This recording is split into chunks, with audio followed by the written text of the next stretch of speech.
سر نذیر لغاری صاحب، الیکشن 2024 بغیر P T I کے؟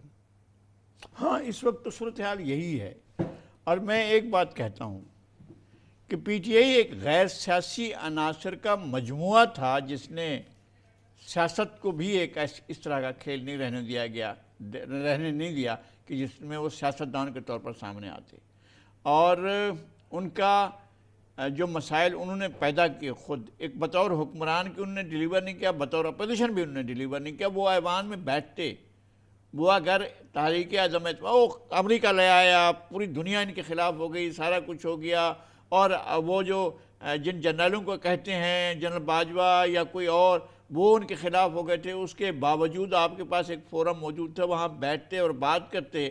آپ نے کیا کیا کہ اس فورم میں نہیں بیٹھے، جو پاکستان کی جو بھی حیات مقتدرہ ہے اس کے سامنے ہمارا جو اہم ترین فورم ہے وہ قومی اسمبلی ہے، اس کو چھوڑ دیا، اور پھر اس کے بعد دو حکومتیں اپنے پاس تھیں ان کو چھوڑ دیا۔ یہ سارے غیر سیاسی عوامل تھے جو انہوں نے کیے، اور پھر اس کے بعد جو 9 مئی کا عمل تھا اس کو کوئی بھی نہیں اون کر پا رہا ہے، وہ خود بھی اون نہیں کر پا رہے ہیں، اور جہاں وہ کھڑے ہوتے ہیں وہاں پر اس بات سے وہ صرف نظر کرتے ہیں اور اس طرح سے نظریں گھما لیتے ہیں کہ جیسے یہ واقعہ ہمارا تھا ہی نہیں، ہم تو تھے ہی نہیں اس میں کون تھا۔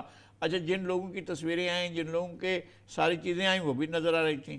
میں پھر بھی یہ کہتا ہوں کہ کسی بھی سیاسی جماعت کو بزور بازو طاقت کے ذریعے سیاسی عمل سے باہر کرنا یہ مناسب نہیں ہے، یہ ٹھیک نہیں ہے۔ انہیں سیاست میں موجود رہنا چاہیے تھا، ان کو ایک لیول پلینگ فیلڈ ملنا چاہیے تھا، اور اگر وہ اپنا بیانیہ بنانے میں کامیاب ہوئے ہیں تو اس کا مطلب یہ ہے کہ باقی لوگ ناکام ہوئے ہیں اپنا بیانیہ بنانے میں، وہ نہیں بنا سکے اپنا بیانیہ، وہ اپنی بات کو لوگوں میں راسخ نہیں کر سکے، ان کے اندر وہ اعتماد ہی نہیں تھا کہ ایک بڑا سچ بول کر لوگوں کے سامنے ایک بات کرتے۔ کن کی بات کر رہے ہیں؟ تحریک انصاف؟ میں ان کی بات کر رہا ہوں جو لوگ اس وقت نون اپنے آپ لیگ، کو پیپلز پارٹی، مولانا فضل الرحمان جو بھی پی ڈی ایم میں شامل جماعتیں تھیں، وہ بھی اپنا کوئی بیانیہ نہیں بنا سکی تھی۔ اس بیانیے کے مقابل میں پریشان رہیں گے جماعتیں، کنفیوز رہیں، کچھ لگتا ہے یہی تھا۔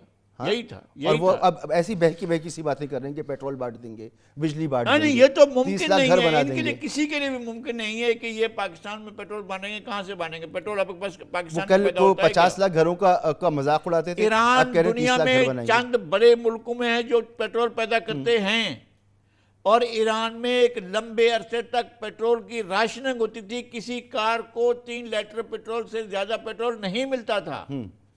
اس ملک میں جہاں پر وافر مقدار آپ جا کر 2 بار ٹینکی فل کرا کے اور کہیں جا کر چھوڑیں، پھر جا کر دوبارہ ٹینکی فل، کوئی پوچھے گا نہیں بھائی آپ نے تو ابھی ٹینکی فل تو آج کرائی۔ صرف کاغذات نامزدگی جو ہے وہ چھیننے کا آخری دن نہیں تھا، جھوٹ بولنے کے بھی دن شروع ہو چکے ہیں۔ نہیں، وہ بھی جو بھی وہ سیاسی عمل ہے، وہ سارے لوگ اس طرح سے سمجھتے ہیں کہ یہ سب جائز ہے۔ میں سمجھتا ہوں کہ یہ ایسا نہیں ہے، پھر آخر بار اس چیز کا بھانڈا پھوٹتا ہے۔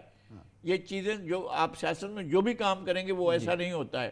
میں ہمیشہ سے رہا ہوں کہ پی ٹی آئی کا طرز عمل ٹھیک نہیں ہے، میں ان کے طرز عمل کو بھی اون نہیں کر سکتا یا اس کو بھی سرٹیفائی نہیں کرتا۔ یہ کمال کر رہے ہیں لوگ، ایسا کوئی کمال نہیں کیا ہے یہ جس سے مجھے پتہ چلے کہ جناب انہوں نے اپنا ایک بیانیہ بنایا جو تھا ان کا، اس کو بھی نہیں بنا سکے۔ جو کچھ نہیں کرتے کمال کرتے ہیں نا۔